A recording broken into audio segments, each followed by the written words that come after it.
Assalamualaikum warahmatullahi wabarakatuh.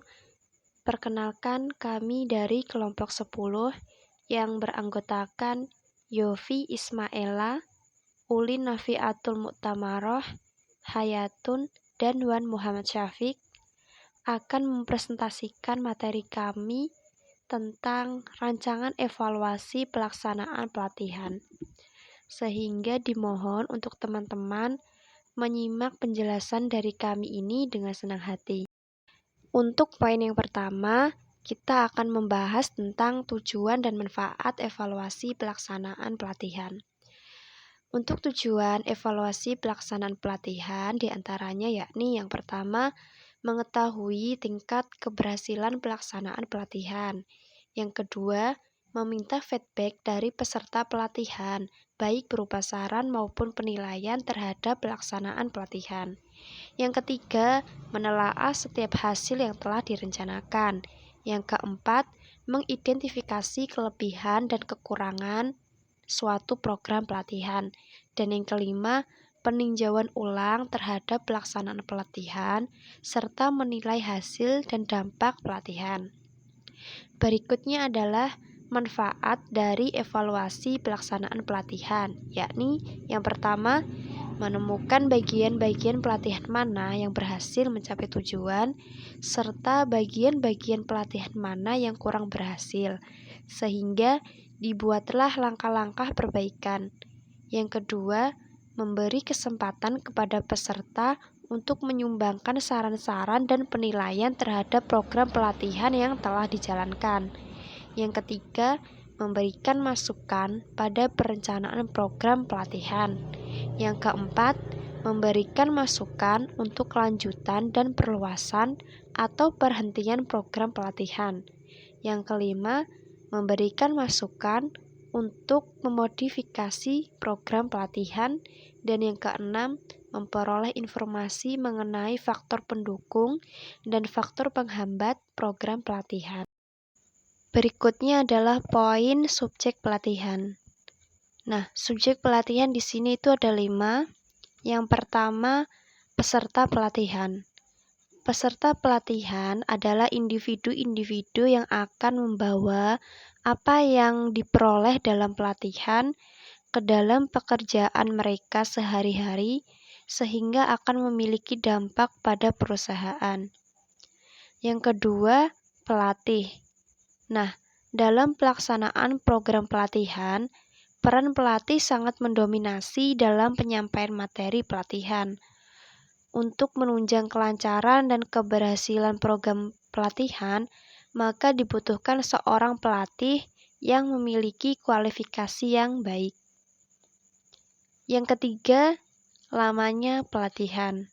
Sebagaimana menurut Hamalik, lamanya masa pelaksanaan pelatihan harus dipertimbangkan berdasarkan jumlah dan mutu kemampuan yang hendak dipelajari dalam pelatihan tersebut. Kemudian kemampuan belajar peserta dalam mengikuti kegiatan pelatihan dan media pelatihan yang menjadi alat bantu bagi peserta dan juga pelatih. Yang keempat yakni bahan latihan.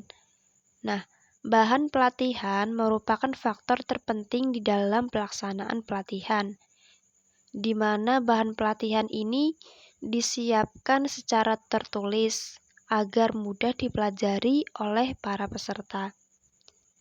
Dan yang kelima yakni metode pelatihan. Metode yang digunakan dalam sebuah pelatihan juga berperan penting dalam proses transfer pembelajaran atau pelatihan kepada para peserta. Instrumen evaluasi pelaksanaan pelatihan. Instrumen evaluasi pelaksanaan pelatihan yaitu tidak kalah pentingnya dapat memberikan feedback tentang apakah peserta puas dengan isi program training tersebut ke dalam materi training, caranya mengajar, caranya mendelivery ilmunya, dan sebagainya. Yang mudah bagi seorang trainer untuk dapat memuaskan seluruh pesertanya bisa dibayangkan jika dalam sebuah kelas pelatihan jumlah peserta dari 10, 20, bahkan 30, mungkin 500 peserta, sang trainer dituntut untuk dapat bertindak secara efektif dan efisien agar seluruh materi dapat terserap dan seluruh peserta puas dengan caranya mentransfer seluruh isi materi tersebut. Bagian sistem evaluasi rancangan pelaksanaan pelatihan, yaitu untuk sebuah lembaga pelaksanaan pelatihan, evaluasi sejatinya terdiri dari evaluasi awal pembelajaran atau pretest dengan tujuan untuk melihat sejauh mana penguasaan peserta atas materi yang akan diikuti. Kemudian evaluasi akhir atau post-test untuk melihat sejauh mana penguasaan materi yang telah diterima peserta dari proses dan penyampaian materi pembelajaran tersebut. Kedua, evaluasi ini dilaksanakan di kelas, baik dari segi penyelenggaraan maupun pada sistem atau metode pembelajaran yang dilaksanakan. Kemudian, untuk mengetahui sejauh mana hasil pelatihan sudah dapat diterapkan oleh alumni dan tingkat efektivitas pelatihan, serta faktor-faktor yang mempengaruhi dalam penerapan hasil pelatihan, diperlukan kegiatan pemantauan dan penilaian terhadap pelaksanaan kegiatan pelatihan secara berkesinambungan. Selain itu, dari beberapa banyak manfaat pelatihan dalam perkembangan usaha atau beberapa besar hasil pelatihan telah dapat menunjang keberhasilan pekerjaan alumni, maka sangat perlu dilakukan evaluasi selanjutnya, yaitu evaluasi pasca pelatihan yang dilaksanakan kurang lebih 6 bulan setelah pelatihan dilaksanakan. Yang poin E yaitu model pelatihan. Yang pertama, model-model evaluasi program pelatihan. Di sini ada banyak model evaluasi yang dikembangkan oleh para ahli yang dapat dipakai dalam mengevaluasi program pelatihan, yaitu Kirkpatrick, salah seorang ahli evaluasi program training. Di sini di bidang pengembangan SDM, selain menawarkan model evaluasi yang diberikan nama Kirkpatrick Training Evaluation Model, juga menunjukkan model-model lain yang dapat dijadikan sebagai pilihan dalam mengadakan evaluasi terhadap sebuah program training.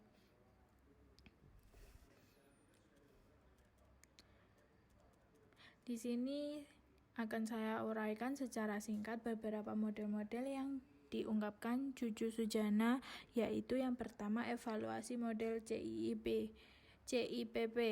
Konsep evaluasi model CIPP, Context, Input, Process, and Product, pertama kali ditawarkan oleh Stafflebem pada tahun 1965 sebagai hasil usahanya mengevaluasi ESEA, The Elementary and Secondary Education Agency. Konsep tersebut ditawarkan oleh Stafflebem dengan pandangan bahwa tujuan penting evaluasi adalah bukan membuktikan, tetapi untuk memperbaiki.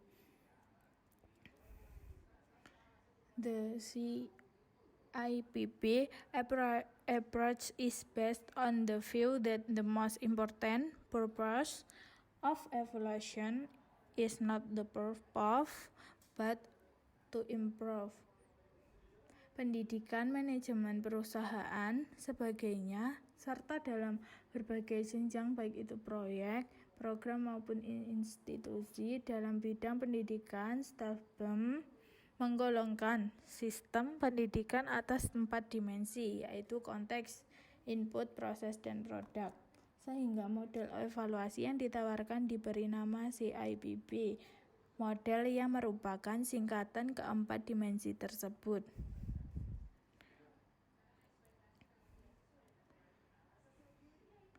Yang pertama, menerjemahkan masing-masing dimensi tersebut dengan makna. Yang pertama, konteks, situasi atau latar belakang yang mempengaruhi jenis-jenis tujuan dan strategi pendidikan yang akan dikembangkan dalam sistem yang bersangkutan. Yang kedua, input, sarana atau modal atau bahan dan rencana strategi yang ditetapkan untuk mencapai tujuan-tujuan pendidikan. Yang ketiga, proses. Proses di sini yang dimaksudkan proses yaitu pelaksanaan strategi dan penggunaan sarana atau modal bahan di dalam kegiatan nyata atau langsung melakukan kegiatan di lapangan. Model yang kedua yaitu evaluasi model Brinkerhoff. Setiap desain evaluasi pada umumnya terdiri dari elemen-elemen yang sama. Ada banyak cara untuk mengembangkan elemen tersebut. Masing-masing ahli evaluasi atau evaluator mempunyai konsep berbeda dalam hal ini. Brinkerhoff dan CS mengemukakan 3 golongan evaluasi yang disusun berdasarkan penggabungan elemen-elemen yang sama seperti evaluator yang lain. Namun dalam komposisi di sini versi mereka sendiri. Yang pertama yaitu fixed versus emergent evaluation design. Desain evaluasi yang tetap ditentukan dan direncanakan secara sistematik sebelum implementasi dikerjakan. Maksudnya di sini dikembangkan berdasarkan tujuan-tujuan program disertai seperangkat pertanyaan yang akan dijawab dengan informasi yang akan diperoleh dari sumber-sumber tertentu. Jadi rencana di sini, rencana analisis dibuat sebelumnya di mana si pemakai akan menerima informasi seperti yang telah ditentukan dalam tujuan, walaupun desain fix ini lebih terstruktur daripada desain emergent. Desain fix juga dapat disesuaikan dengan kebutuhan yang mungkin bisa berubah. Kebanyakan evaluasi formal yang dibuat secara individu dibuat berdasarkan dengan desain fix. Kenapa dibuat dengan berdasarkan desain fix? Karena di sini tujuan program telah ditentukan dengan jelas sebelumnya, dibiayai dan melalui usulan atau proposal evaluasi. Yang kedua, formative versus summative evaluation. Evaluasi formatif digunakan untuk memperoleh informasi yang dapat membantu memperbaiki program. Fokus evaluasi berkisar pada kebutuhan yang dirumuskan oleh karyawan atau orang-orang terprogram. Evaluator sering merupakan bagian dari program dan kerjasama dengan orang-orang yang terprogram. Maksudnya orang yang terprogram yaitu orang yang dapat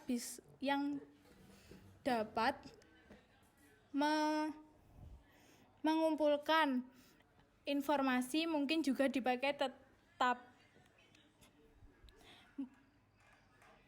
orang yang bisa mengumpulkan informasi dan bisa dipakai terus dengan penekanan pada usaha yang memberikan informasi yang berguna secepatnya. Evaluasi sumatif dilaksanakan untuk menilai manfaat suatu program sehingga dari hasil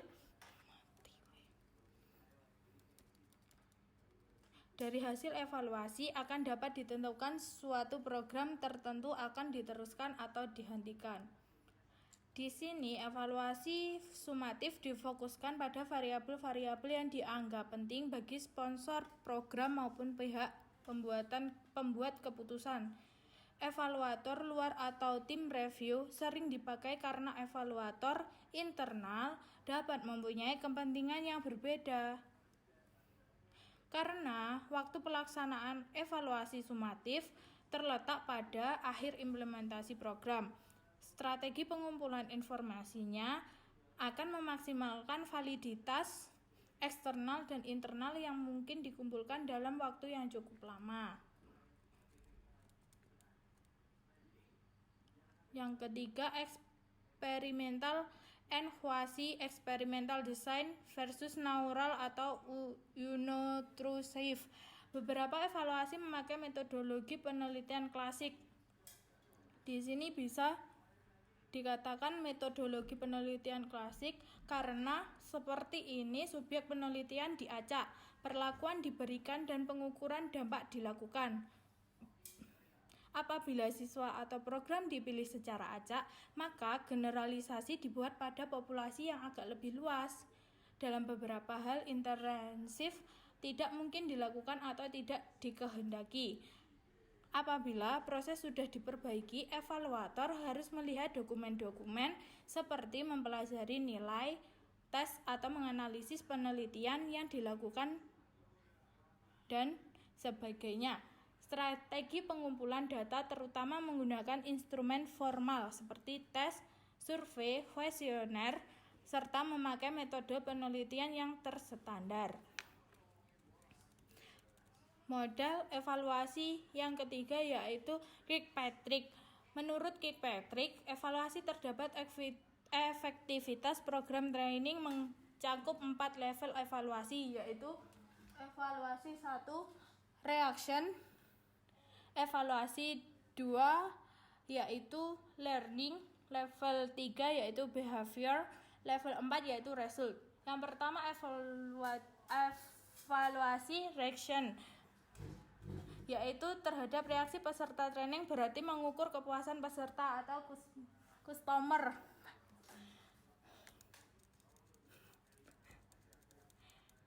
Kepuasan peserta training dapat dikaji dari beberapa aspek, yaitu materi yang diberikan, fasilitas yang tersedia, strategi penyampaian materi yang digunakan oleh instruktur, media pembelajaran yang tersedia, jadwal kegiatan sampai menu, dan penyajian konsumsi yang disediakan. Yang kedua, evaluasi learning. Menurut Kirkpatrick, learning can be improving. Ada 3 hal yang dapat diajarkan dalam program training, yaitu pengetahuan, sikap, maupun keterampilan.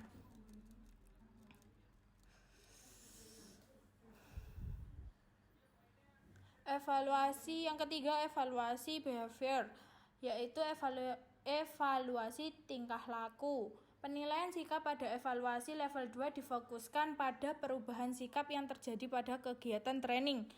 Dilakukan sehingga lebih bersifat internal, sedangkan penilaian tingkah laku difokuskan pada perubahan tingkah laku setelah peserta kembali ke tempat kerja. Apakah perubahan sikap yang telah terjadi setelah mengikuti training juga akan diimplementasikan setelah peserta kembali ke tempat kerja, sehingga penilaian tingkah laku ini lebih bersifat eksternal. Perubahan perilaku apa yang terjadi di tempat kerja setelah peserta mengikuti program training. Dengan kata, yaitu yang perlu dinilai adalah apakah peserta merasa senang setelah mengikuti training dan kembali ke tempat kerja, bagaimana peserta dapat mentransfer pengetahuan, sikap, dan keterampilan yang diperoleh selama training.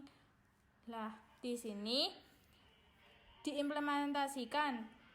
Jika tempat kerjanya karena yang dinilai adalah perubahan perilaku setelah kembali ke tempat kerja, maka evaluasi level 3 ini dapat disebut sebagai evaluasi terhadap outcomes dari kegiatan training. Yang keempat, evaluasi result. Evaluasi hasil dalam level keempat ini difokuskan pada hasil akhir, final, yang terjadi karena peserta telah mengikuti satu program, termasuk dalam kategori hasil akhir dari suatu program training. Di antaranya adalah kenaikan produksi, peningkatan kualitas, penurunannya biaya, penurunan kuantitas, terjadinya kecelakaan kerja, penurunan turnover, dan kenaikan keuntungan. Beberapa program mempunyai tujuan meningkatkan moral kerja maupun membangun teamwork yang lebih baik. Dengan kata lain adalah evaluasi terhadap impact program.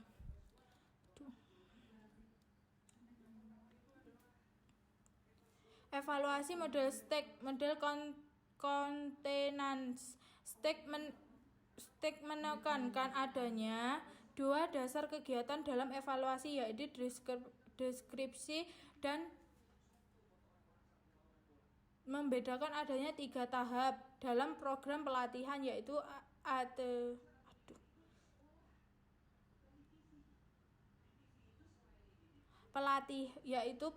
program dan pelatihan. Baiklah teman-teman sekalian, itu tadi sedikit penjelasan dari kelompok kami. Semoga membawa manfaat bagi kita semua. Kurang lebihnya kami mohon maaf. Sekian dari kami, terima kasih. Wassalamualaikum warahmatullahi wabarakatuh.